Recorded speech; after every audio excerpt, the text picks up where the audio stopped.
Muy buenas tardes, amados, que el Señor los bendiga. Vamos a continuar con nuestro seminario bíblico en el estudio del libro de Jueces. Es nuestra clase número 7, pero antes de comenzar vamos a encomendar esta enseñanza en las manos del Señor. Señor Jesús, te pedimos que nos bendigas, te rogamos que podamos conocerte más profundamente a través de este libro, donde vemos hombres de carne y hueso que fallaban y que también se encomendaban a ti para juzgar a tu pueblo. Te rogamos, Señor, que nosotros nunca nos desviemos de ti, de tu palabra, que permanezcamos siempre injertados en la vid que eres tú, Señor Jesús. Te pedimos que tu Espíritu Santo nos guíe, nos ayude, nos revele tu voluntad perfecta para nuestra vida, porque tus pensamientos para nosotros son de paz, de bienestar. Y te pedimos que en esta tarde podamos hacer tu voluntad, llenarnos de tu presencia, llenarnos de tu palabra y que more siempre en nuestras mentes y en nuestros corazones. Te pido que bendigas a mis hermanos que están oyendo para que tu Espíritu Santo hable a sus vidas, porque sabemos que tu palabra no vuelve a ti vacía. Por eso que produzca lo que le has enviado a hacer, Señor. Toca nuestros corazones, Señor. Que estemos dispuestos a oír tu voz y hacer por obra tu palabra en nuestra vida. Te damos gracias, Señor Jesús. Amén. En el día de hoy, como decía, en nuestra tercera clase ya del libro de Jueces, vamos a ver la historia de tres hombres, de tres jueces que juzgaron a Israel.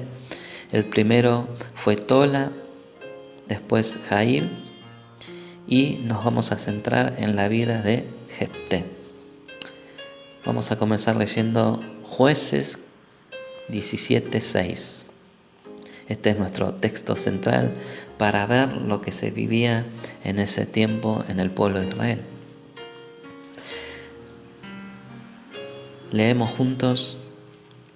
En aquellos días no había rey en Israel. Cada uno hacía lo que bien le parecía.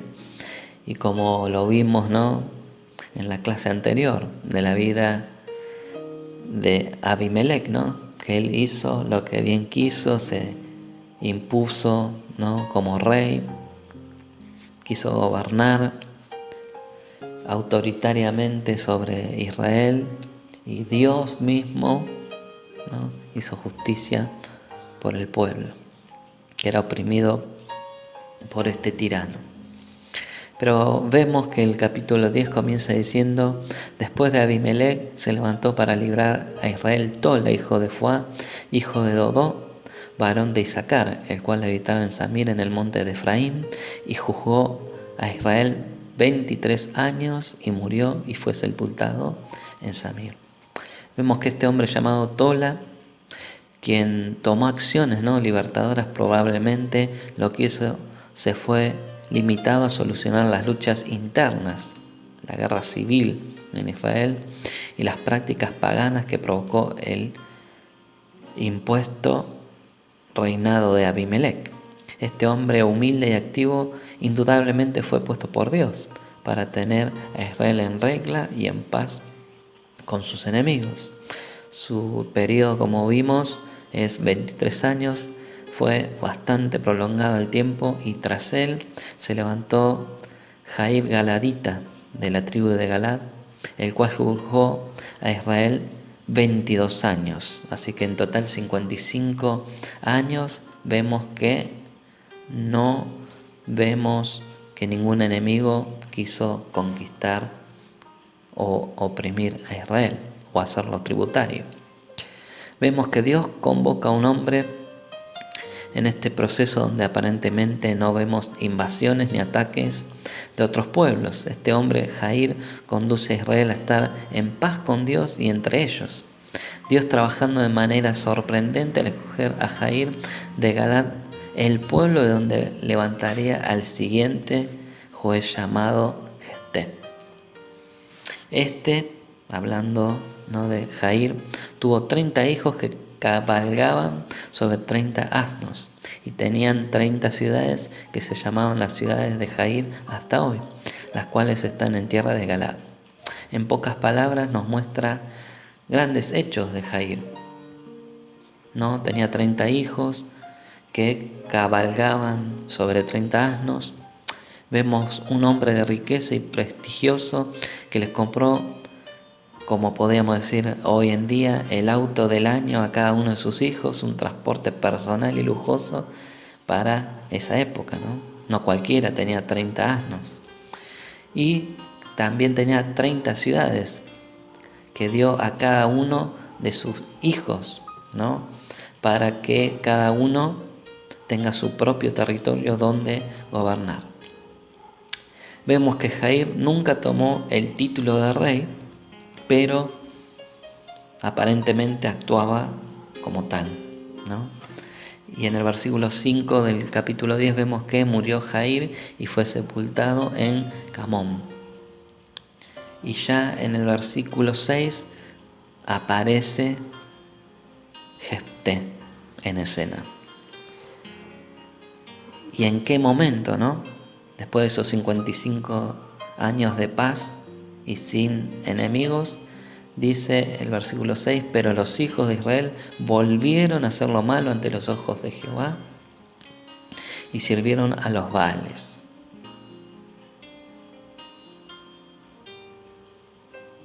Cambiaron al Señor de señores, al único Dios verdadero, por otros señores y dioses ajenos.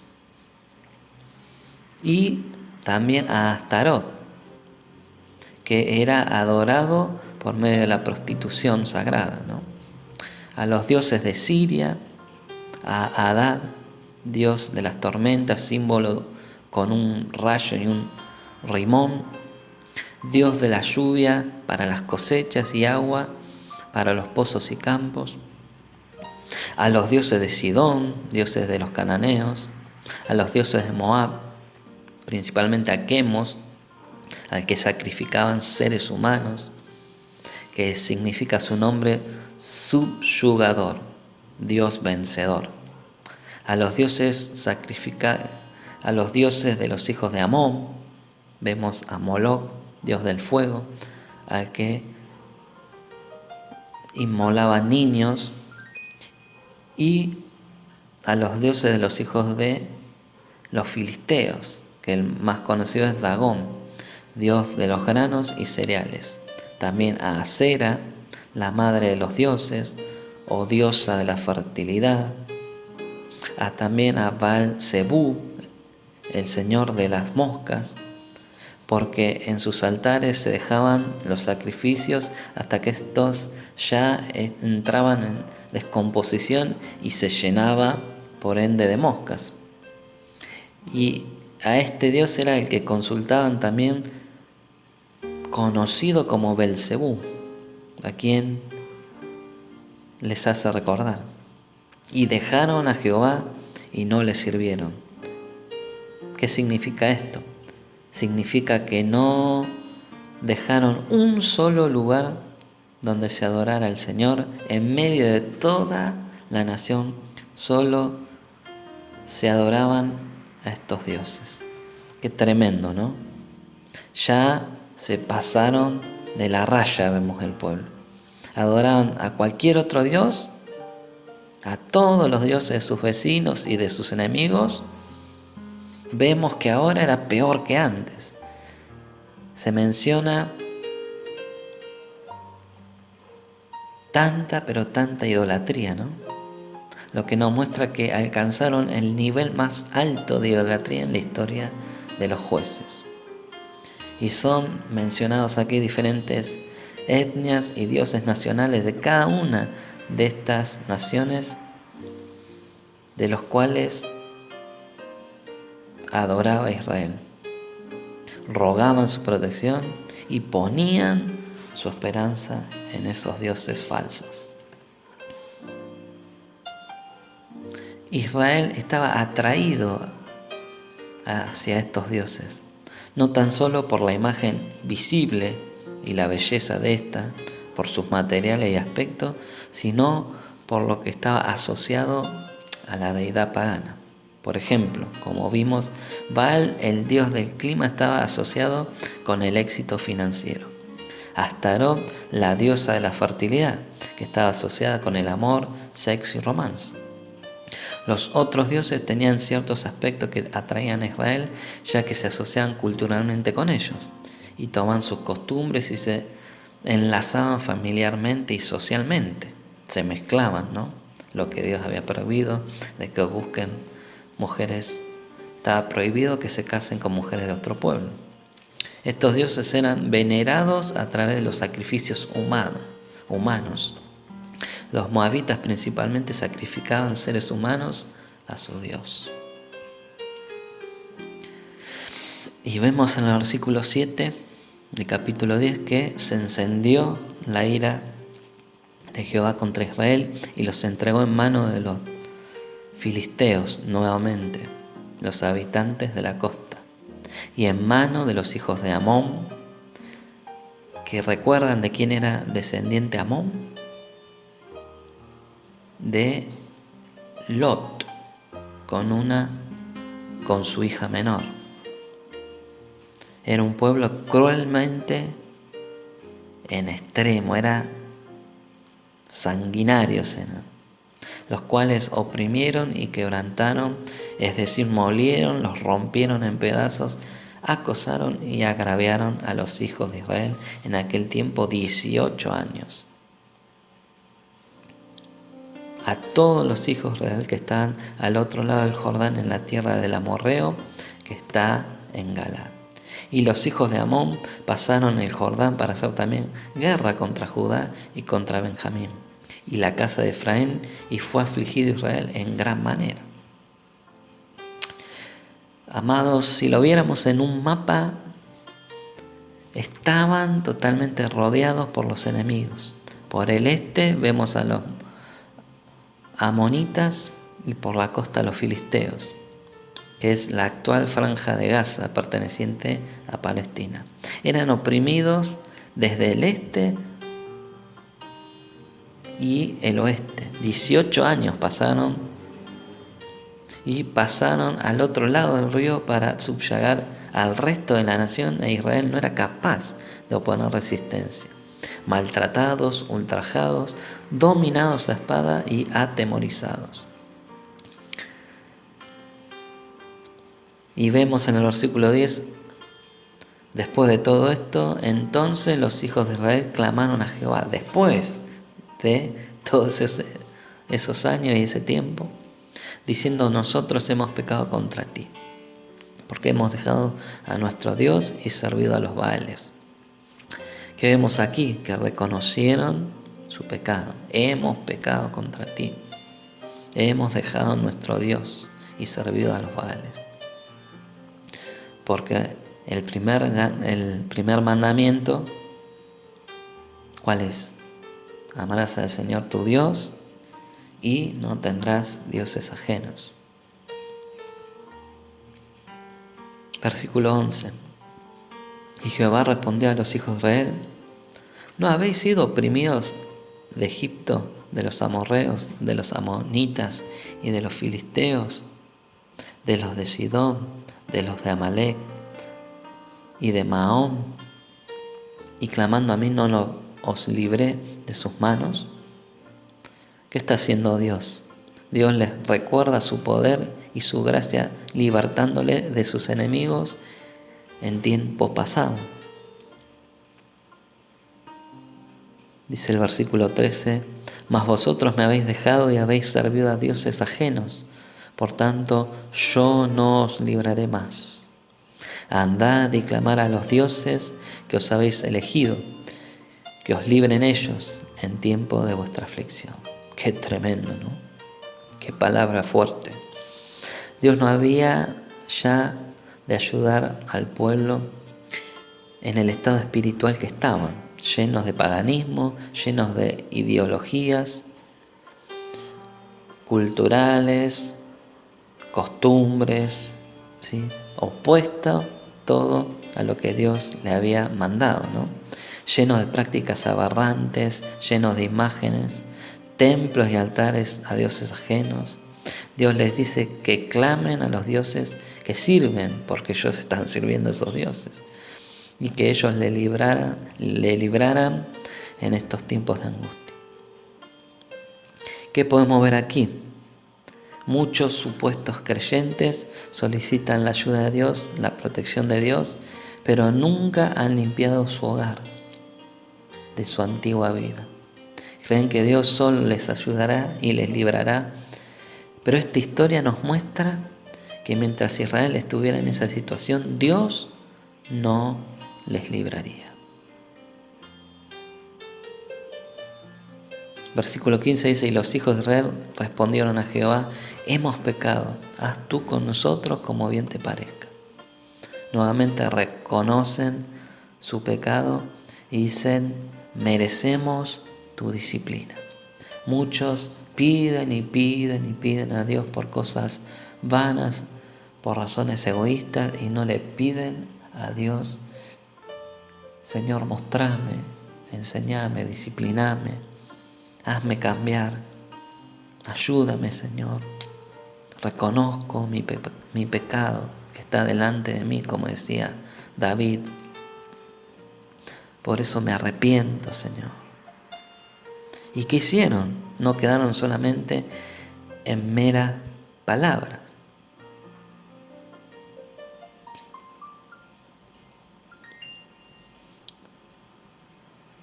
Solo te rogamos que nos libres en este día. Por favor, le está diciendo el pueblo, sálvanos. ¿Y qué hicieron? En el 16 vemos: y quitaron de entre sí los dioses ajenos y sirvieron a Jehová, y él fue angustiado a causa de la aflicción de Israel. Qué tremendo. Israel muestra su verdadero arrepentimiento por medio de un cambio radical, que es lo que nos pide el Señor, un fruto digno de nuestro arrepentimiento. No quedan palabras. Muestra que dejaron todo su pasado atrás de idolatría, de paganismo, para volver a adorar a Dios y servirle de todo corazón.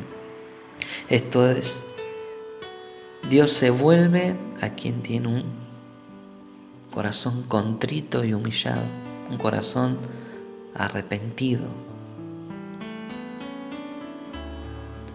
Vemos que quitaron de entre sí dioses ajenos y sirvieron a Jehová. Esto da muestra de un fruto de un arrepentimiento verdadero. Ya quitaron de ellos toda la idolatría, las imágenes, ¿sí? Todo, la inmundicia.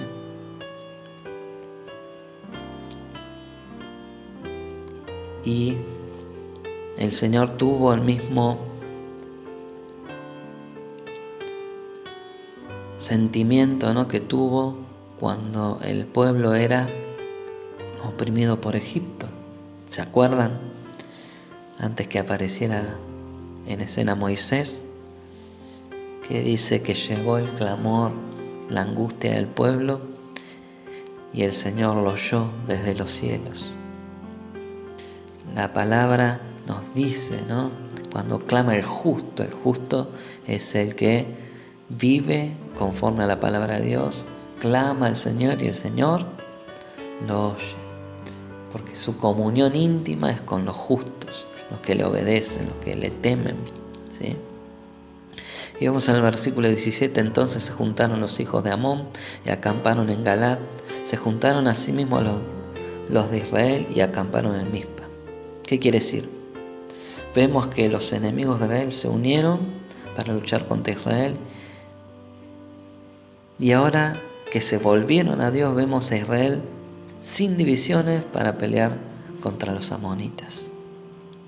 También se juntó todo Israel. Dice, y los príncipes y el pueblo de Galaad dijeron el uno al otro: ¿quién comenzará la batalla contra los hijos de Amón? ¿Será caudillo sobre todos los que habitan en Galaad? Vemos que ahora necesitaban un líder que condujera al pueblo a la batalla contra sus enemigos y estaban dispuestos a hacerlo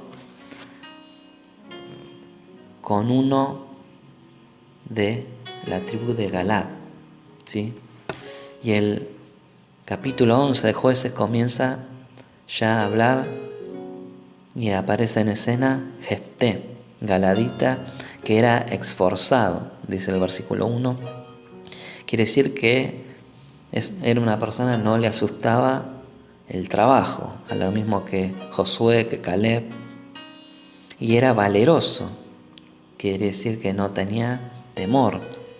Era hijo de una ramera y el padre de Jefté era de Galaad. Miren y presten atención a lo que significa el nombre Jefté, que quiere decir Dios abre. Y ya de por sí el nombre Jefté nos muestra y da indicio que Dios da provisión, ¿sí? Dios proveyó. Versículo 2, pero la mujer de Galaad le dio hijos, los cuales cuando crecieron echaron fuera a Jefté, diciéndole: no heredarás en la casa de nuestro padre porque eres hijo de otra mujer. Jefté era considerado un hombre que nació en un acto doblemente pecaminoso, porque era hijo de una ramera y la prostitución era condenada por la ley. Y además producto de adulterio, ya que su padre era un hombre casado. Fue rechazado y expulsado de la familia. No le permitieron tener herencia alguna con ellos a pesar de sus cualidades. Sufrió el estigma de ser un hijo ilegítimo, lo cual en Israel era muy mal visto. Y por eso huyó, dice el versículo 3, probablemente por amenazas que lo forzaron a huir. Pero dice que Jefté de sus hermanos y habitó en tierra de Tob, y se juntaron con él hombres ociosos, los cuales salían con él.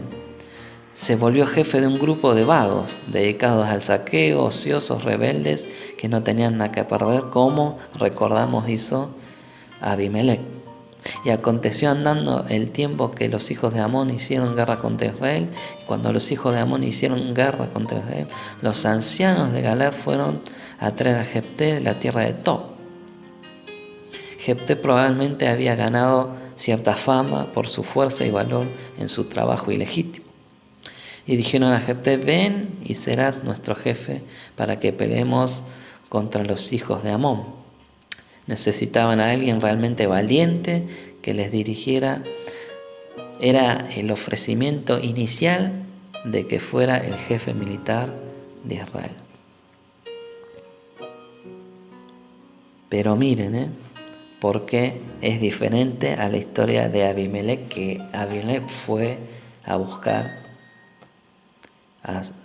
a sus parientes, ¿no? De parte de madre. Jefté no los fue a buscar a los del pueblo de Galaad. Y miren los que le responden, el versículo 7 del 11. Y respondió a los ancianos de Galaad: ¿no me aborrecisteis vosotros y me echasteis de la casa de mi padre? ¿Por qué pues venís ahora a mí cuando estáis en aflicción?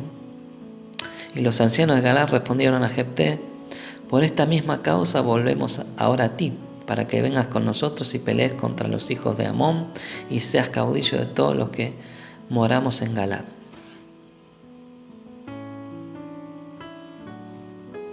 ¿Qué vemos aquí?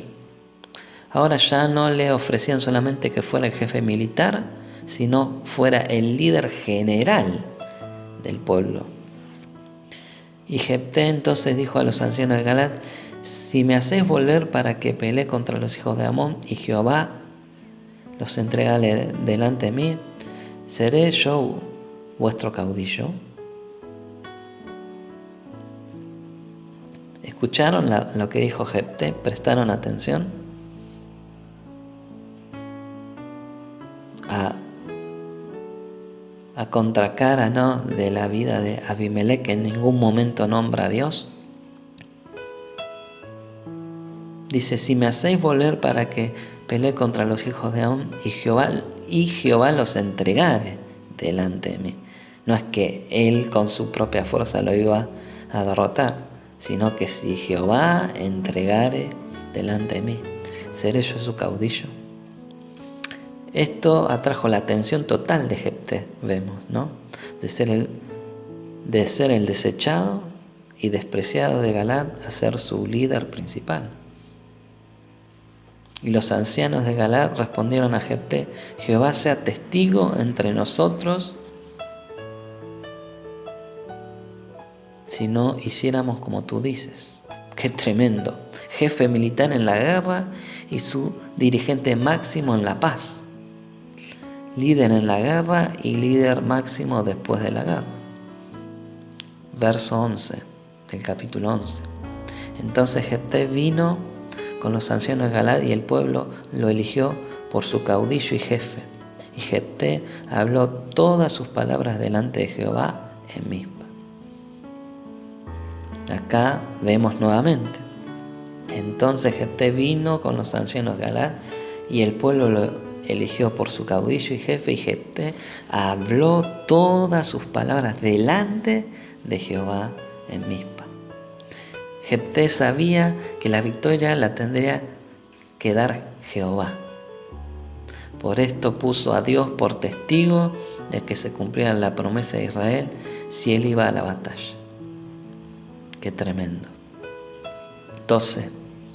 Y envió Jefté mensajeros al rey de los amonitas diciendo: ¿qué tienes tú conmigo que has venido a mí para hacer guerra contra mi tierra? Y el rey de los amonitas respondió a los mensajeros de Jefté: por cuanto Israel tomó mi tierra cuando subió a Egipto desde Amón hasta Jaboc y el Jordán, ahora pues devuélvemela en paz. Vemos que acá Jefté trata de hacer inicialmente un trato diplomático, ¿no?, para evitar la guerra.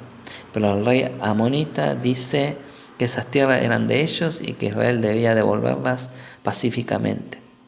Pero también comprendía que estuvieran en sumisión a ellos, ¿sí?, por detrás, ¿no? Versículo 14 dice: y Jefté volvió a enviar otros mensajeros al rey de los amonitas para decirle: Jefté ha dicho así: Israel no tomó tierra de Moab, ni tierra de los hijos de Amón, porque cuando Israel subió de Egipto, anduvo por el desierto hasta el Mar Rojo y llegó a Cades. Entonces Israel le envió mensajeros al rey de Edom, diciendo: yo te ruego que me dejes pasar por tierra, pero el rey de Edom no los escuchó. Envió también al rey de Moab, el cual tampoco quiso. Se quedó, por tanto, Israel en Cades. Después, yendo por el desierto, rodeó la tierra de Edom y la tierra de Moab, y viniendo por el lado oriental de la tierra de Moab, acampó al otro lado de Arnón, y no entró en territorio de Moab, porque Amón es territorio de Moab. Y envió Israel mensajeros a Sehón, rey de los amorreos, rey de Hesbón, diciéndole: te ruego que me dejes pasar por tu tierra hasta mi lugar. Mas Sehón no se fió de Israel para darle paso por su territorio, sino que reuniendo Sehón toda su gente, acampó en Gaza y peleó contra Israel. Vemos aquí que Jefté niega que Israel tomara el territorio, y vemos que cuenta que ellos fueron agredidos y atacados por el rey de los amorreos, y ellos, los amonitas, no tenían ninguna posesión de estas tierras. Y sigue el 21, pero Jehová Dios de Israel entregó a Sehón y a todo su pueblo en mano de Israel, y los derrotó, y se apoderó Israel de toda la tierra de los amorreos que habitaban en aquel país. Se apoderaron también de todo el territorio del amorreo, desde Hernón hasta Jaboc y desde el desierto hasta el Jordán. Así lo que Jehová, Dios de Israel, desposeyó al amorreo delante de su pueblo Israel, ¿pretendes tú apoderarte de él? Lo que te hiciere poseer Quemos tu Dios, ¿no lo poseerías tú? Así todo lo que desposeyó Jehová nuestro Dios delante de nosotros, nosotros lo poseeremos. ¿Eres tú ahora mejor en algo que Balac, hijo de Zippor, rey de Moab? ¿Tuvo él cuestión contra Israel o hizo guerra contra ellos? Cuando Israel ha estado habitando por 300 años en Hezbón y sus aldeas, y Aroer y sus aldeas, y todas las ciudades que están en el territorio de Arnón, ¿por qué no los habéis recobrado en ese tiempo? Vemos que nunca fue territorio de ellos. Quería que les devolvieran un territorio que no era suyo inicialmente. Y Jefté les aclara que no estarían dispuestos a entregar esta tierra por imposición. Además, ningún rey moabita había reclamado estas tierras anteriormente. La tierra había sido ocupada por Israel por 300 años. Esto significa que los derechos de cualquiera que las reclamara había prescripto. Por tanto, era irracional el reclamo y el ataque. En el 27 sigue diciendo: así que yo nada he pecado contra ti, mas tú haces mal conmigo peleando contra mí. Jehová, que es el juez, juzgue hoy entre los hijos de Israel y los hijos de Amón. El mal no lo cometía Israel sino Moab, y Jefté les hace ver eso, por lo que apela al juicio divino. 28. Mas el rey de los hijos de Amón no atendió a las razones que Jefté le envió. Pregunta: ¿por qué el rey no atendió a las razones dadas por Jefté? Porque durante 18 años se había visto la debilidad de Israel. Pensaba que no había ninguna opción para Israel al rey amonita. Al rey amonita no le interesaba la diplomacia ni la justicia, él quería esas tierras para él. 29. Y el espíritu de Jehová vino sobre Jefté. Ahora sí cambia todo, porque la batalla es del Señor. Por tanto, la dirección tiene que ser del Señor. Y pasó por Galad y Manasés, y allí pasó a Mizpa de Galad, y de Mizpa de Galad pasó a los hijos de Amón. Pasó por las ciudades buscando hombres de guerra, gente capacitada, no como la que tenía antes, con los ociosos que estaba Jefté. Y Jefté hizo voto a Jehová. Aquí es donde prometemos humanamente, a veces sin pensar, ¿no? Había en ese tiempo dos clases de votos en estos tiempos. Uno llamado Neder, que significa un voto simple, y el otro Jerem, que era un voto consagrado e inquebrantable. ¿Y qué dijo Jefté? Diciendo: si entregares a los amonitas en mis manos, cualquiera que saliera de las puertas de mi casa a recibirme, cuando regrese victorioso de los amonitas, será de Jehová, y lo ofreceré en holocausto. Y acá vemos qué tremendo, qué estaba pensando Jefté, ¿no? Probablemente en alguno de sus criados, que quedaba aún de lo que hacían antes, porque Israel sabía claramente que Dios no aceptaba ni pidió jamás sacrificios humanos. No lo vemos, ¿no? Da la impresión que Jefté dudaba en alguna medida del resultado de la batalla, y probablemente trataba de comprar el favor de Dios por medio de una ofrenda importante, al estilo de la idolatría de los pueblos que les rodeaban. Ahí vemos el error, ¿no? Aunque bien intencionado, fue un voto necio y carnal. Por eso vemos que quería manipular a Dios. Increíblemente, cómo el Espíritu Santo no nos alumbra y controla. Él nos guía y es guía. Pero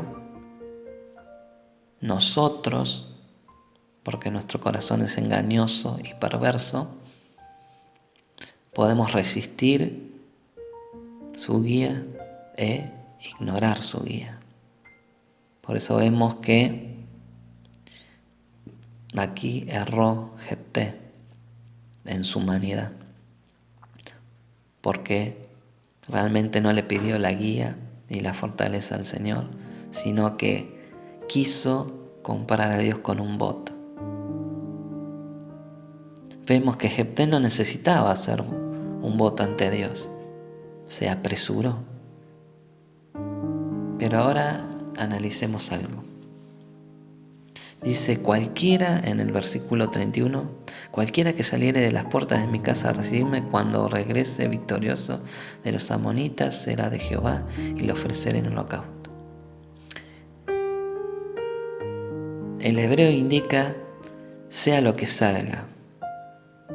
Puede ser un animal, puede ser que salga una persona y lo sacrificaré.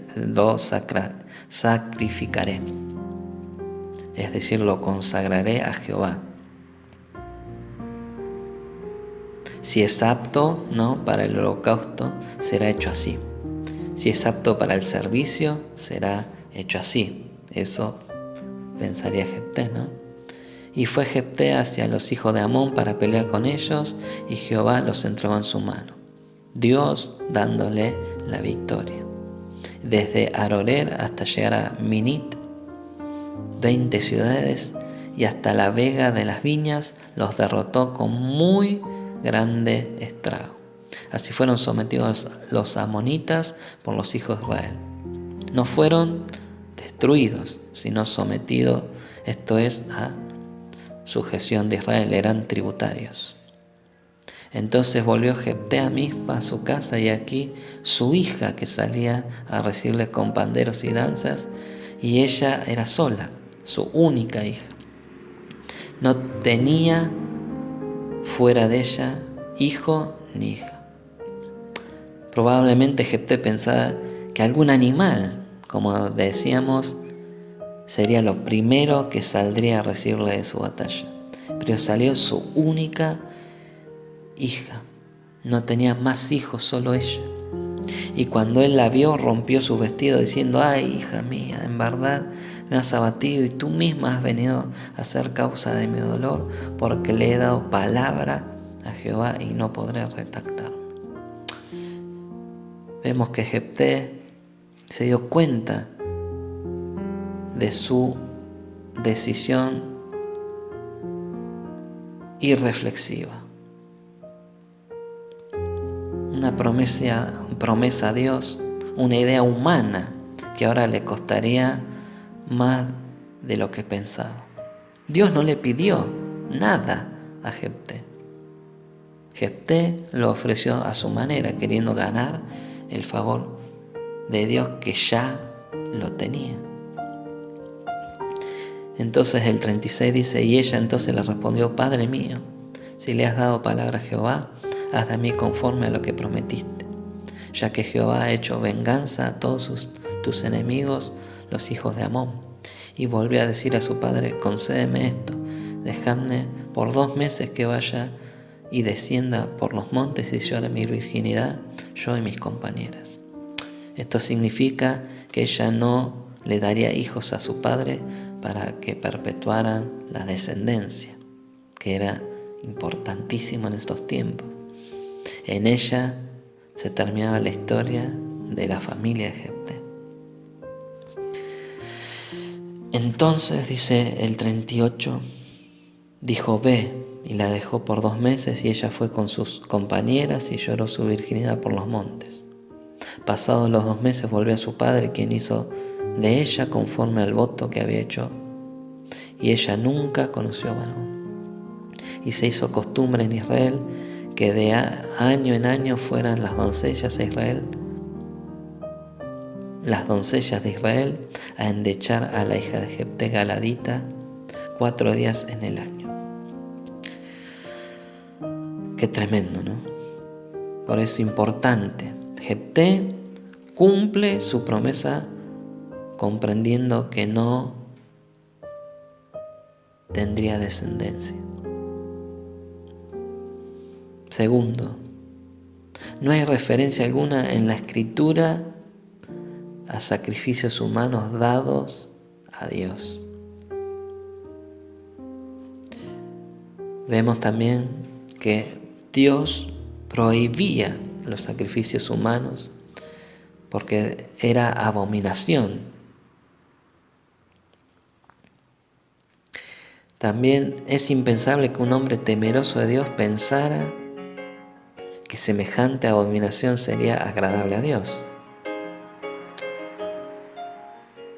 Vemos que concedió a su hija 2 meses para llorar su virginidad y no su muerte. Se confirma que ella, después de cumplir el voto, no conoció varón.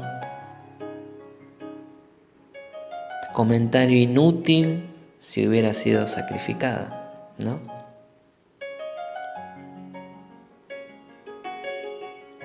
¿Vieron la diferencia? Se entiende que Jefté apartó a la hija para que fuera una mujer dedicada al servicio de Dios en el santuario, el tabernáculo o posteriormente en el templo, probablemente como dice en Éxodo 38:8, como una de las mujeres que velaban la puerta del tabernáculo. Habla además que 4 días al año ella podría ser acompañada y visitada por las doncellas de Israel.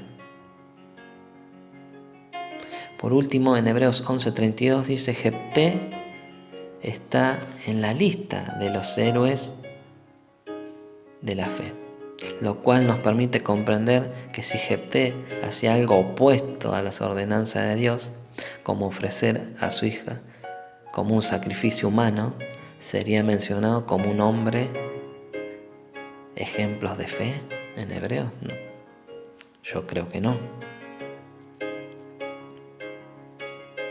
Por eso es importante estudiar las palabras en el idioma original, que es en este caso el hebreo, porque hay muchos hebraísmos, que una palabra puede significar muchas cosas y hay que ver el contexto.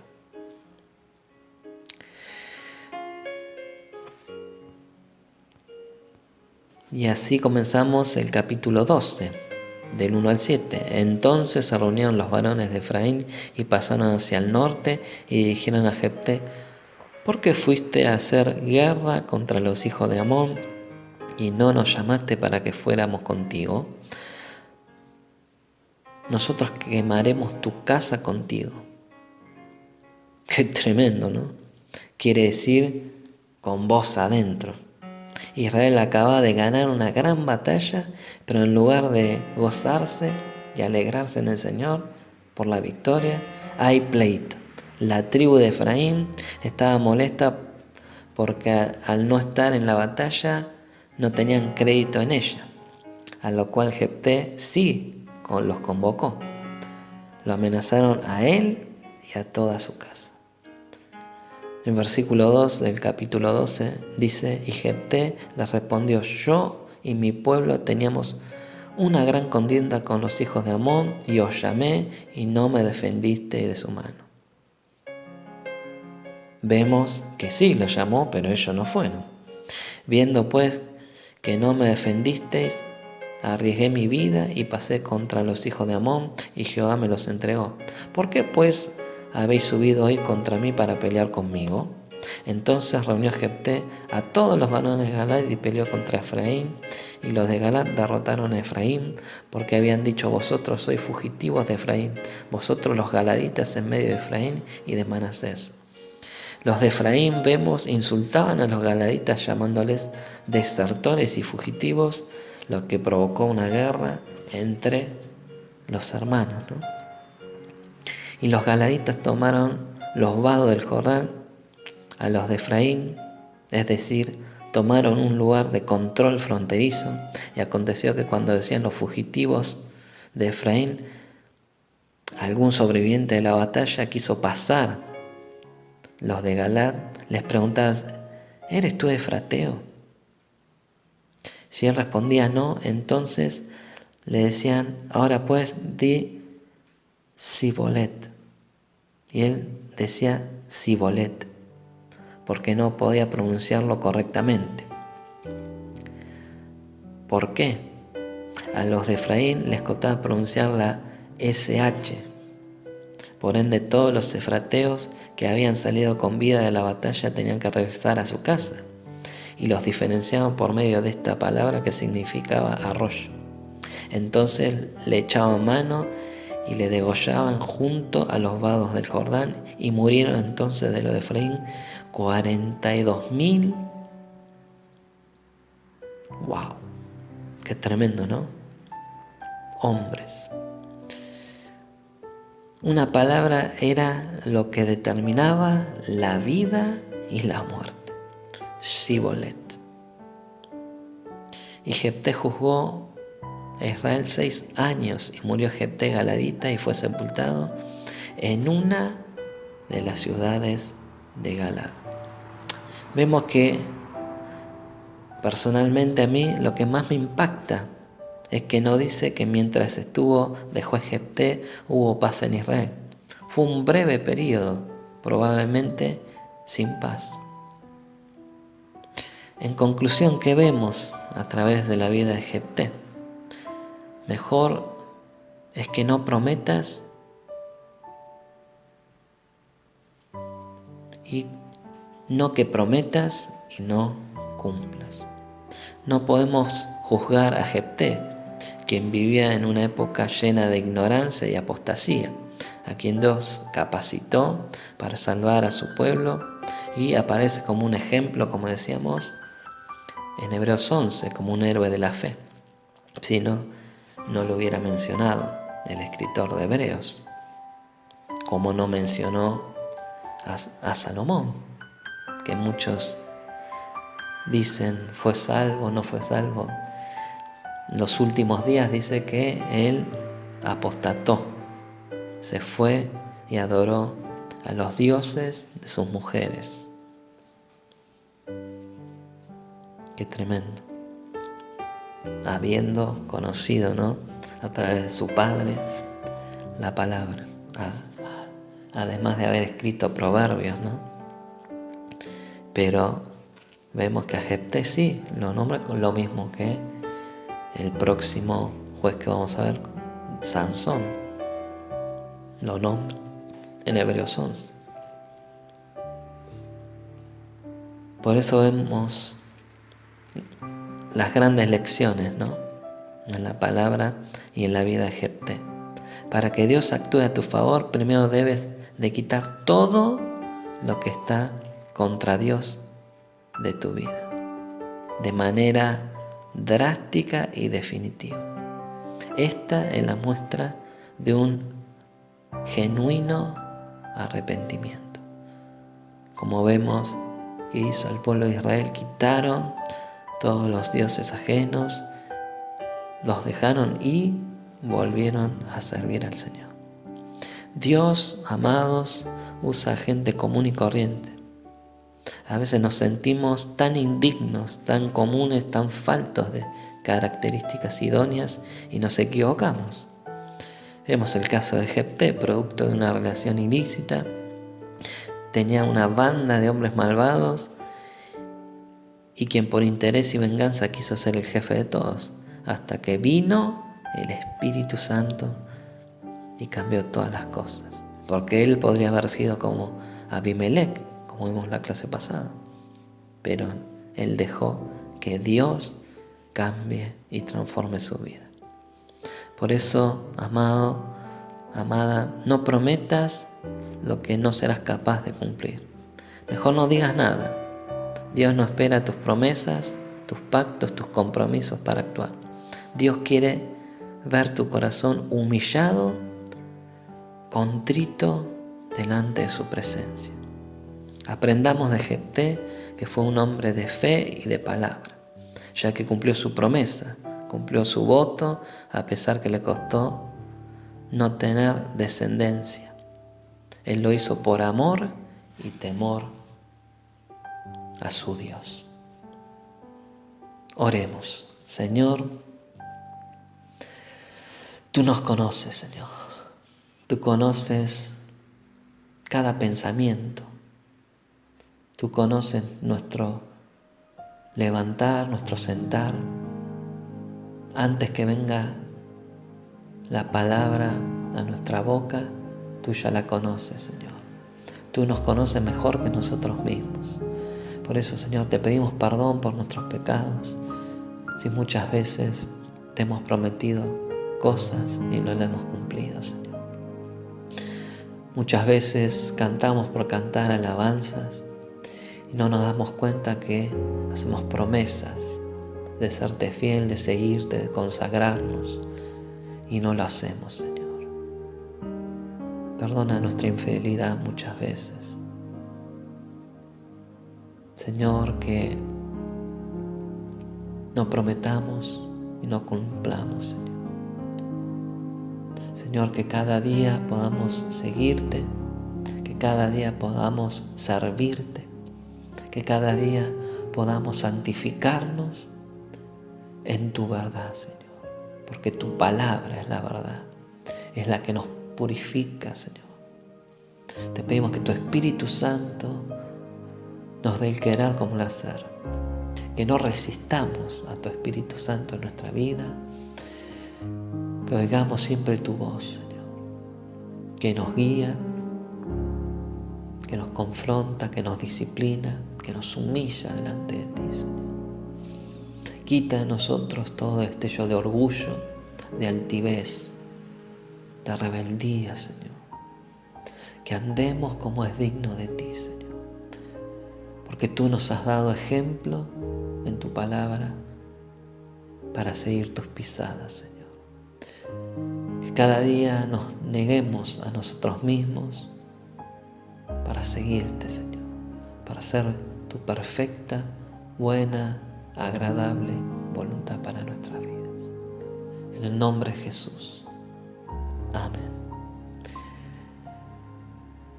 Espero que el Señor te haya hablado en esta tarde y nos vemos el próximo domingo. Que el Señor te bendiga mucho.